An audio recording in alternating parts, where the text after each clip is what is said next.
When we hear those two words, government shutdown, what comes to mind? For most of us, it's the images we see on television.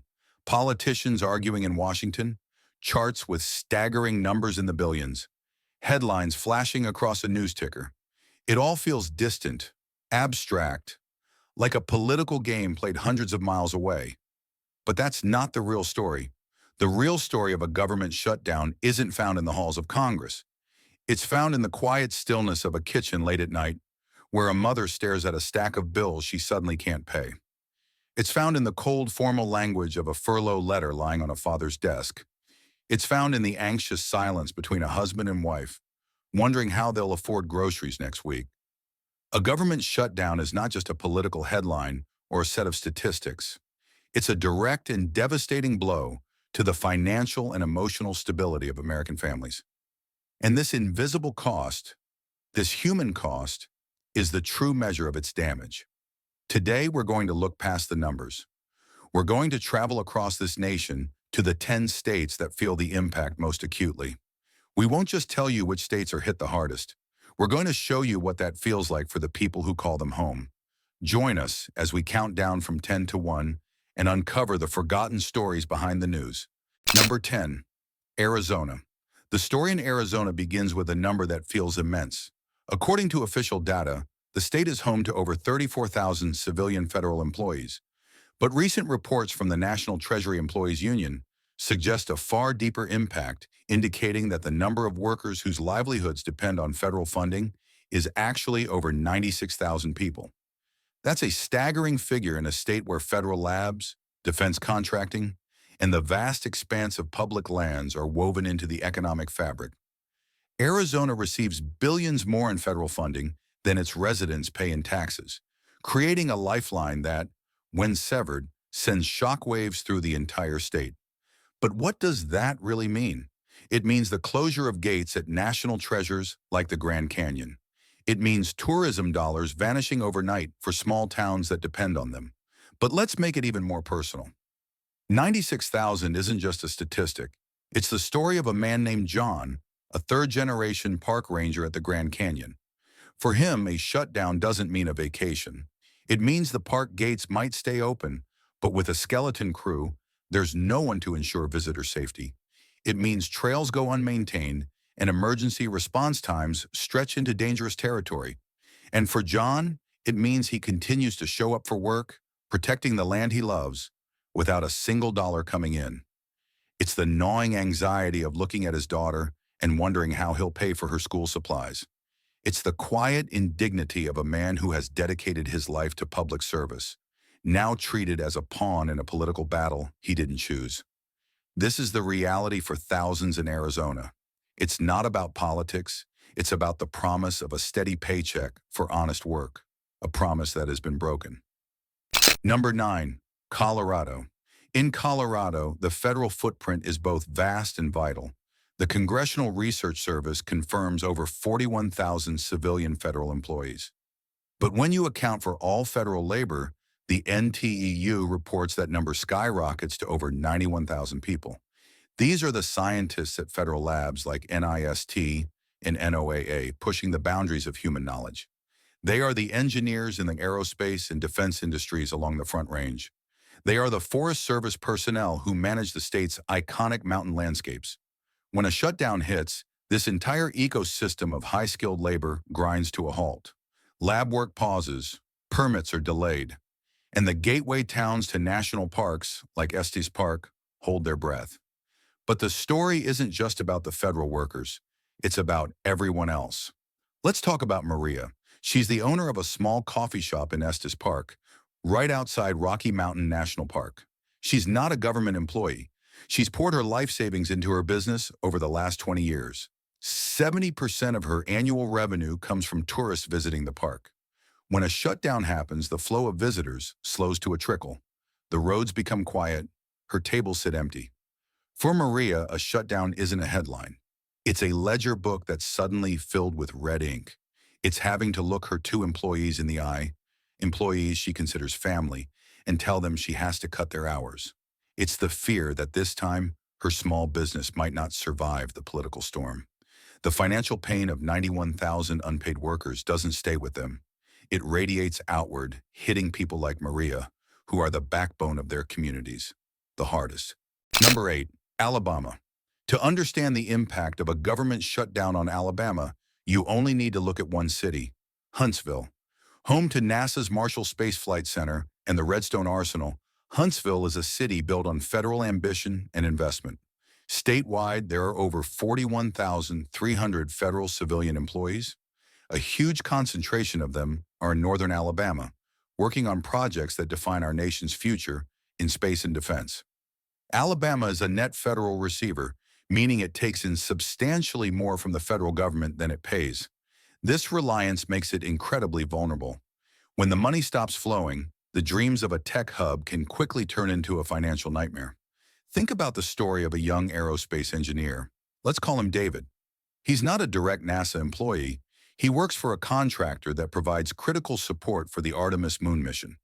Just 6 months ago, he and his wife bought their first home in Huntsville. They were building a life, secure in the promise of his vital work. A shutdown changes everything. His company loses its funding overnight. He is furloughed indefinitely. The paychecks stop, but the mortgage payments don't. The pride he felt contributing to America's space program is replaced by a cold dread.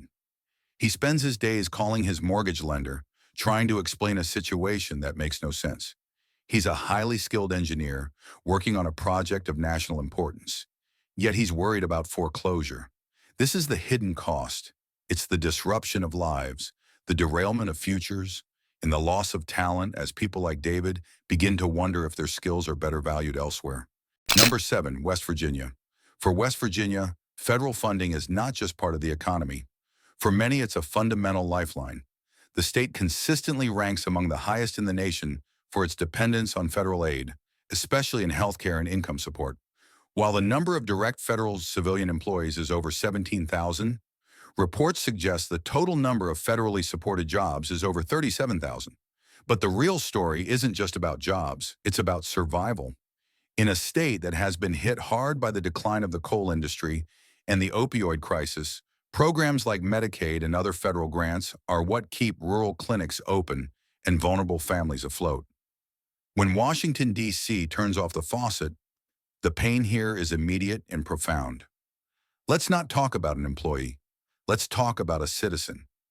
Meet Eleanor, an 82-year-old widow living in a small rural town in the southern part of the state. She relies on Social Security, but she also depends on a federally funded program that helps low-income seniors with their heating bills in the winter. A shutdown in the fall means the processing of that aid is frozen. As the weather turns colder, Eleanor sits in her small home, wrapped in blankets, forced to choose between buying food and keeping her house warm. She worked her entire life. Her husband was a coal miner. They paid their taxes and believed in the system. Now that system is failing her. Her story isn't about a lost paycheck. It's about a loss of dignity. It's about the fear and uncertainty forced upon the most vulnerable members of our society because of political dysfunction hundreds of miles away. In West Virginia, a shutdown is measured in degrees on a thermometer and in the impossible choices our seniors are forced to make. Number 6, Mississippi. Mississippi is another state where federal support is a critical pillar of the economy. With one of the highest poverty rates in the nation, programs for nutrition assistance, healthcare reimbursement through Medicaid, and infrastructure dollars are not just budget line items. They are essential services. The data shows approximately 19,700 federal civilian employees. But the true number of lives tied to federal funding is far greater, with reports indicating over 43,000 workers are impacted. These jobs are spread across military bases, Army Corps of Engineers projects, and VA facilities. In smaller local economies, each of those federal paychecks supports secondary jobs at grocery stores, car repair shops, and local diners. When those paychecks disappear, the ripple effect is a tidal wave. And in a state already struggling, that wave can be devastating. Consider the story of a veteran's family in Biloxi. James is a disabled veteran who relies on the local VA hospital for his medical care. His wife, Sarah, works as a civilian administrator at Keesler Air Force Base. When a shutdown hits, Sarah is furloughed. The family loses its primary source of income overnight. At the same time, James gets a call from the VA. His upcoming non-emergency appointment to manage his chronic pain has been postponed indefinitely due to staffing shortages. So now the family is facing a dual crisis: no paycheck to pay the bills and no access to the consistent medical care James earned through his service to this country. This is the cruel irony of a shutdown. It disproportionately harms those who have served and those who continue to serve. It forces families who have already sacrificed so much to endure a new kind of uncertainty, one that attacks both their financial stability and their physical well-being. Number 5. Hawaii. In the paradise of Hawaii, there is a heavy reliance on a single powerful employer, the federal government. The Department of Defense and the Department of the Interior have an enormous footprint here. According to the CRS, the state has over 24,000 federal civilian employees. But due to the massive military presence, the total number of residents whose income is tied to federal dollars is estimated to be close to 50,000. This is in a state with one of the highest costs of living in America. Here, a delayed paycheck isn't an inconvenience. It can be a genuine crisis.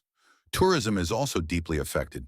Even when national parks and monuments stay nominally open, reduced services can tarnish the visitor experience, hurting the small businesses that depend on a seamless travel industry. Let's focus on a military family stationed at Pearl Harbor. The husband is an active duty sailor, and his pay is considered essential, so it continues. But his wife works a civilian job on base as a child care provider for other military families. Her job is not considered essential. She gets furloughed. Suddenly, a family that was making ends meet in an incredibly expensive state loses nearly half its income. But the problem gets worse. With the child care center closed due to the shutdown, the spouses of other active duty personnel have nowhere to take their children. This creates a crisis for military readiness. A sailor can't focus on their mission at sea if they are worried about who is watching their child back home. This story reveals a hidden threat of a shutdown. It's not just an economic issue, it's a national security issue. It weakens the support systems that our military families depend on, adding a layer of stress and instability to the lives of those who protect us. Number 4. Alaska. Alaska is in a league of its own when it comes to federal reliance. It is the per capita champion of federal receipts, receiving more federal dollars per person than any other state in the union. The federal government isn't just a payer here. As the saying goes, it's the landlord, the contractor, and the neighbor with the snowplow. While the number of direct federal civilians is just over 11,600, that number is incredibly significant in a state with a small population spread over a vast wilderness. When those paychecks stop, there aren't many other employers in towns like Nome or Kodiak waiting to absorb the shock. Fisheries, land management, tribal health services, and transportation all hinge on a functioning federal government.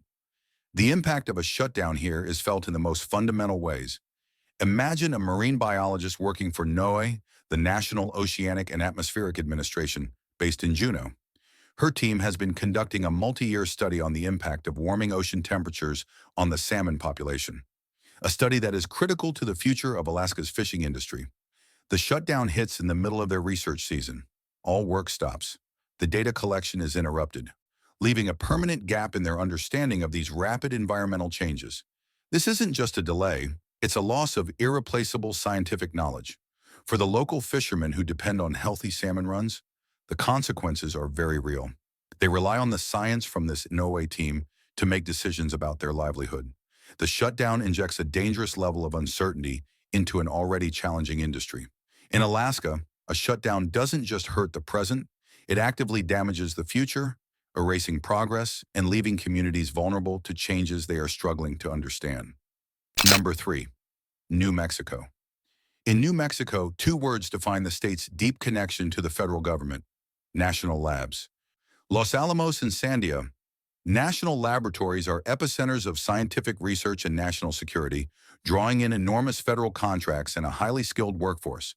The state consistently ranks near the top for federal dollars received per resident. It has one of the largest per capita gaps in the country, meaning it gets far more than it gives. This creates a high-stakes dependency. Every hiccup in the federal pipeline shows up almost immediately in local finances and consumer spending. The state has around 22,700 federal employees, but their impact, particularly in cities like Albuquerque and Santa Fe, is monumental. Let's tell the story of a family in Los Alamos. Maria is a second-generation scientist at the lab. Her father worked there during the Cold War. Her husband is also a researcher in a different department. They are raising their children in the same community where they grew up, a town built around the lab's mission. When a government shutdown occurs, it's a catastrophe for their family. Both Maria and her husband are furloughed. Their entire household income vanishes in an instant. But it's more than just the money. It's the psychological weight of seeing their life's work put on hold. Maria is in the middle of a critical project related to clean energy technology. Her husband's work involves national security. They know their work is important, yet they are told it's non-essential. They have to sit at home, watching their savings dwindle while their projects gather dust. It's a demoralizing experience that makes them question their commitment to public service. This is the story of how a shutdown doesn't just create economic hardship, it creates a crisis of morale among the nation's brightest minds. We are about to reveal the two states that are most brutally impacted by a government shutdown. The stories here are not just about economics. They touch the very heart of our national security and the stability of our nation's capital. Before we reveal number two, if you believe these stories of real American families need to be heard, please take a moment to subscribe to our channel. In our next video, we will investigate the long-term damage these shutdowns inflict on America's scientific research and national security, the consequences that can last for decades. Now on to the state that comes in at number two. Number two, Maryland. If the federal government is the sun, then Maryland is one of its closest and most dependent planets. The numbers are simply staggering. The Congressional Research Service reports over 144,000 federal civilian employees in the state. Other reports from organizations like the NTEU suggest the numbers even higher, potentially exceeding 160,000. This is the home of the National Institutes of Health, NIH, the Food and Drug Administration, FDA, and the National Security Agency, NSA. Entire communities in the suburbs of Washington, D.C. are built around these institutions. Here, federal employment isn't just a job sector. It's the neighborhood norm. When a shutdown hits, the payroll shock is immediate, massive, and devastating. Let's go beyond the numbers and into one of those communities. Consider the work of Dr. Lena Petrova, a cancer researcher at the National Institutes of Health in Bethesda. For the past 5 years, she has been leading a clinical trial for a promising new drug for childhood leukemia. Her team is on the verge of a breakthrough. The shutdown forces her lab to close. New patients can no longer be enrolled in the trial. The delicate, time-sensitive work of analyzing results is thrown into chaos. For Dr. Petrova, this is an agonizing reality. She's not worried about her own paycheck. She is tormented by the thought of the children and the families who are pinning their hopes on her research.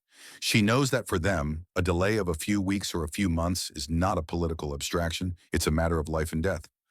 The shutdown has taken the most vital of human endeavors, the search for a cure, and deemed it non-essential. This is the profound and often invisible tragedy of a shutdown in Maryland. It doesn't just stop paychecks, it stops progress. It stops hope. Number one, Virginia. And finally at number one, the state that wears the crown for shutdown vulnerability, Virginia. The proximity to Washington, D.C. makes its exposure absolute. The data is overwhelming. OPM and CRS figures show around 147,000 federal civilian workers are based in Virginia, the highest number in the nation. But that's only the beginning of the story. You have the defense contractor galaxy of Northern Virginia and the military-heavy Hampton Roads region. It is a 1-2 punch of dependency. Salaries and service contracts are both hinged on a government that pays its bills. In 2024, Virginia had the largest net positive flow of federal dollars among all states, but that strength becomes its greatest weakness when the source is cut off. The pain points are everywhere. Federal workers of every kind, critical transportation and security hubs, national parks, and defense logistics. When the system seizes up, Virginia isn't just affected, it is the epicenter of the economic earthquake. And for our final story, let's talk about David. David is a Marine Corps veteran who poured his life savings into starting a small cybersecurity firm. His company is a subcontractor, providing essential services to the Pentagon. 90% of his business relies on those contracts. He prides himself on hiring other veterans, giving them good-paying, stable jobs after their service. A government shutdown freezes all payments to his company. He has enough cash reserves to make payroll for 2 weeks, maybe 3. After that, he faces an impossible choice. He has to look the men and women he served with in the eye and tell them he can no longer pay them. These are people he considers brothers and sisters. He is forced to lay off the very people our country promised to support. David's story is the ultimate betrayal. A government that fails to function forces a veteran to fire other veterans. This is why Virginia is number one. The damage here is not just financial. It is a deep moral wound to the trust between a nation and its protectors. It's a failure that ripples through the lives of those who have given the most. From Arizona to Virginia, from park rangers to cancer researchers, from small business owners to veterans, we see the same story repeated. A story where political gridlock in Washington, D.C. creates real, tangible, and heartbreaking consequences for hardworking Americans. The true cost of a government shutdown isn't measured in billions of dollars lost from the GDP. It's measured in sleepless nights, in savings accounts drained to zero, in scientific progress lost forever, and in the erosion of faith in the very institutions that are meant to serve us. These are the forgotten stories, and it leaves us with a fundamental question. Beyond the politics, who do you believe truly pays the price for a government shutdown? And is there a better way to hold our leaders accountable for these very real human costs? Share your thoughts in the comments below. Thank you for watching.